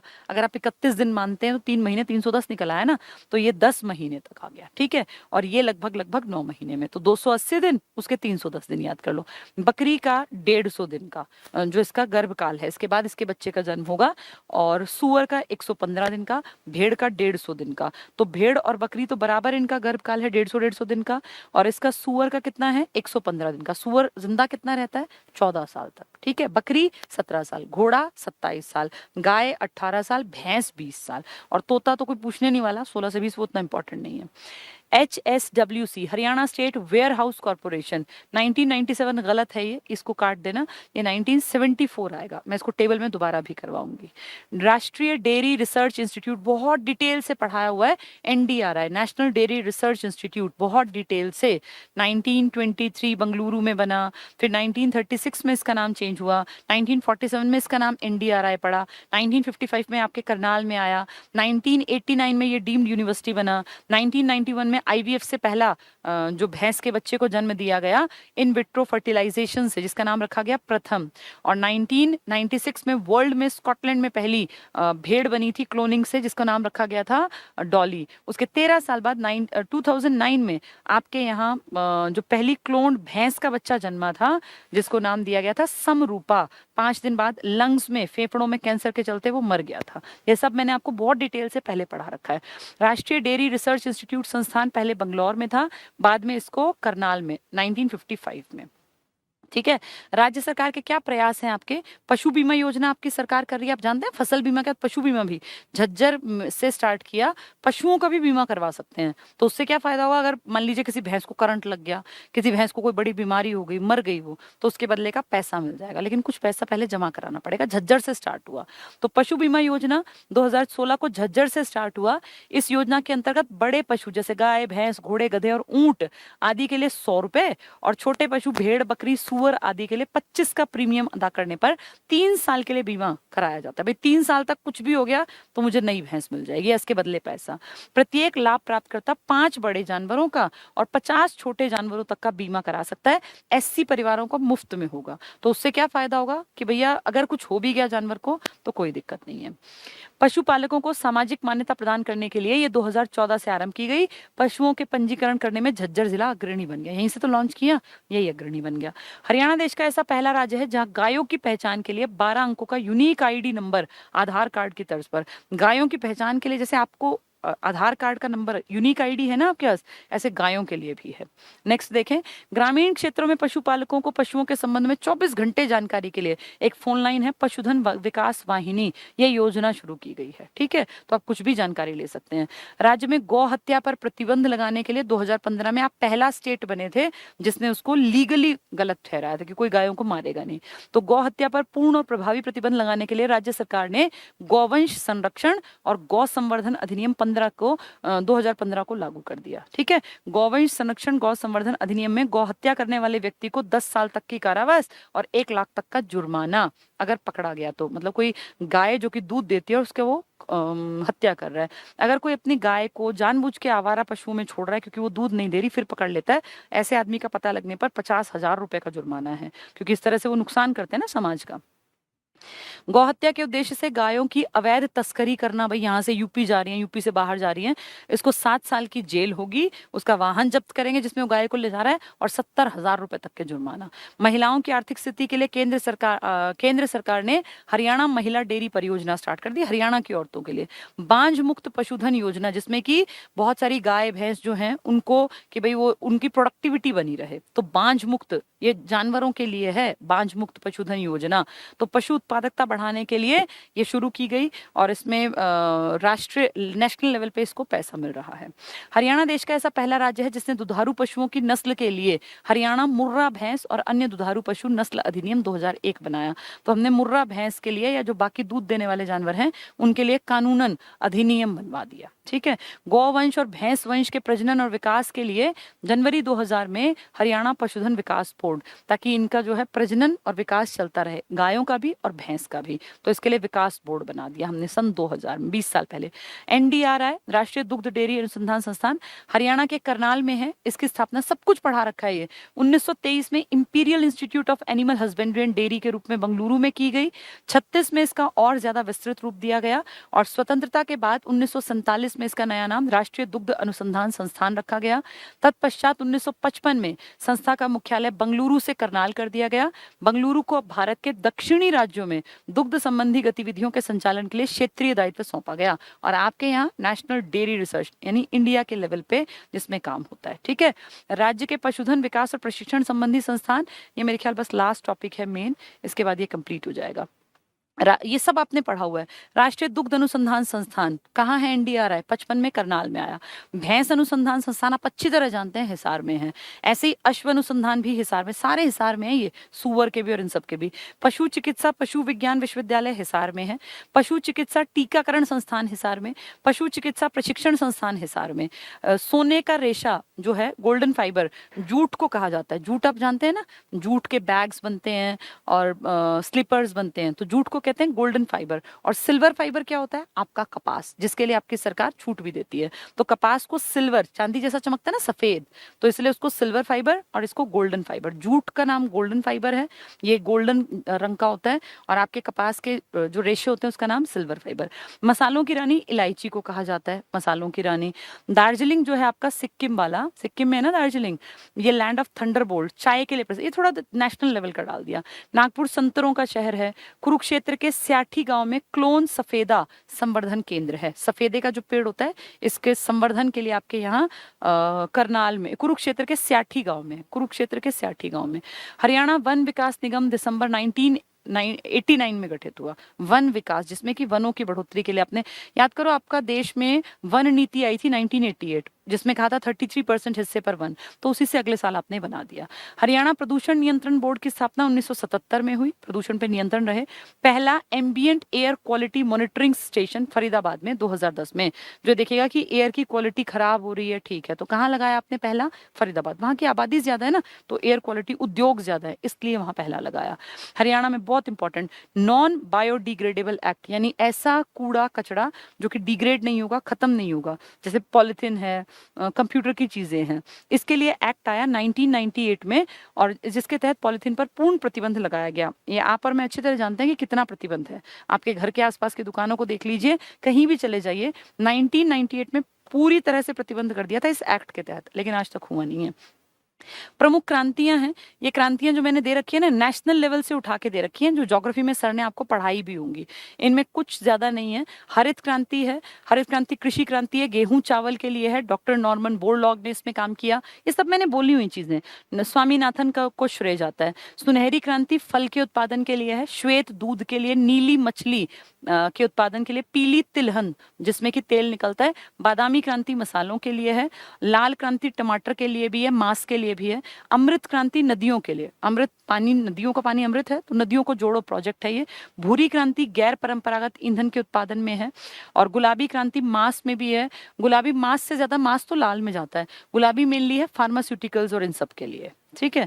पशुधन से संबंधित महत्वपूर्ण तथ्य, भारत में सबसे अधिक दूध देने वाली भैंस मुर्रा है, जिसको आप एशियन ट्रैक्टर भी कहते हैं, और काला सोना भी। मत्स्य पालन के लिए वियतनाम के सहयोग से झज्जर में मछली पालन किया जा रहा है, और झज्जर में देखो आपने पशुओं के बारे में पढ़ा था अभी, ठीक है। पशुओं की मुंहखोरी की बीमारी होती है, जिसमें उसके मुंह और जो उसके खुर होते हैं इनमें बीमारी लग जाती है, और फिर उनकी डेथ भी हो जाती है। तो इस बीमारी से बचाने के लिए पहला राज्य आप है, जहाँ पशुओं को मुंहखोरी की बीमारी से बहुत जल्दी फैलती है, ये एक से दूसरे पशु में। एनडीआरआई में गरिमा नामक कटड़ी को क्लोन से तैयार किया गया, जो कि जिंदा बची, एक समरूपा थी, वो मर गई थी, ठीक है। गरिमा ने फिर आगे जो खुद क्लोन से बनी थी, इसने एक नए बच्चे को जन्म दिया जिसका नाम रखा महिमा। तो समरूपा बनी थी पहली, पर 5 दिन में मर गई, फिर गरिमा बनी। गरिमा पूरी भैंस के रूप में हमने देखी, और 2-2.5 साल में जाके उसने फिर एक नए बच्चे को जन्म दिया जिसका नाम है महिमा। तो महिमा ये किससे जन्मी है? गरिमा, जो कि क्लोन से तैयार थी, वो नेचुरल नहीं थी, ठीक है। गायों की सबसे भारी नस्ल क्या है? कांकरेज। गायों की नस्ल पढ़ रहे थे ना, कांकरेज सबसे भारी है। साहिवाल नस्ल की गाय का रंग लाल और भूरा होता है, साहिवाल। सबसे ज्यादा अंडे देने वाली मुर्गी व्हाइट लेग हॉर्न है, व्हाइट लेग हॉर्न। अश्व स्टेलियन केंद्र टोहाना फतेहाबाद। स्टेलियन होता है घोड़े का, जो ये होता है ना नाल, जिसको बोलते हैं घोड़े की नाल, वो। तो अश्व स्टेलियन केंद्र टोहाना फतेहाबाद में है। और कैटल फीड प्लांट आपके रोहतक में लगाया गया। केंद्रीय poultry performance testing centre Gurgaon में। पोल्ट्री आप जानते हैं मुर्गी पालन को कहा जाता है, ठीक है। चलिए, ये आपका पूरा, इसके बाद क्वेश्चन आंसर्स हैं। ये सारे जो थे ना, ये छोटे छोटे फैक्ट्स थे, इनको सिर्फ रीड करना है, 4-5 बार रीड कर लेना किताब से, समझ में आ जाएगा। जो कॉन्सेप्ट समझने का था वो पशुधन के बारे में था, मिट्टियों के बारे में था, और भौगोलिक संरचना। उम्मीद करती हूँ ये टॉपिक सबकी समझ में आया होगा। अब शाम को मैं एक क्लास लूंगी जिसमें हम लोग बातचीत करेंगे अपना जो आपके ये प्रोजेक्ट्स हैं ना बड़े बड़े, जिनसे बिजली बनाई जाती है, चाहे वो तापीय हैं, वो जल विद्युत हैं, या वो आपके परमाणु वाले हैं, आज उसके बारे में पढ़ेंगे, ठीक है। चलिए, आज इतना ही। हाँ, अच्छी बात है, याद है तो भैया, जो बस करो जी, कुछ लिख रहे हैं। अब जब पढ़ने का मौका आया है, जब ये लग रहा है कि सिलेबस पूरा कर ले, अब थोड़ा सा पढ़ना पड़ेगा। जैसे ना 1-1.5 घंटे की क्लास लेने की आदत डाल लेनी चाहिए। अब मेरी क्लासेस आपके यहाँ वेडनेसडे थर्सडे तक ही हो पाएंगी, क्योंकि मैंने कल भी कहा था कि फिर 2-3 दिन मेरी क्लास नहीं होगी, इसलिए मैं डबल क्लास लेके आपके हफ्ते की तैयारी पूरी करा दूंगी। ये तो आपकी मर्जी है ना कि आप इसको कब देखें, कंपल्शन तो है नहीं, जब टाइम लगे तब देख लेना, ठीक है भाई। अगर ये ज्यादा लंबी क्लास होगी 2 किश्तों में देख लेना। अब ये इन्फॉर्मेशन आपके हाथ में है, पढ़ना आपको पड़ेगा। अब जब मन करे तब क्लास को देख लेना, किताब खोल के बैठ जाना, एक बार सुन लेना, फिर उसको अपने आप पढ़ना, फिर याद करना कि कहाँ कितने प्रतिशत क्या है, कौन से प्रोजेक्ट आए। एक बार सुन के चीज समझ में आ जाए, फिर खुद पढ़ने पड़ेंगे, ठीक है। चलिए, आज के लिए इतना ही। Thank you.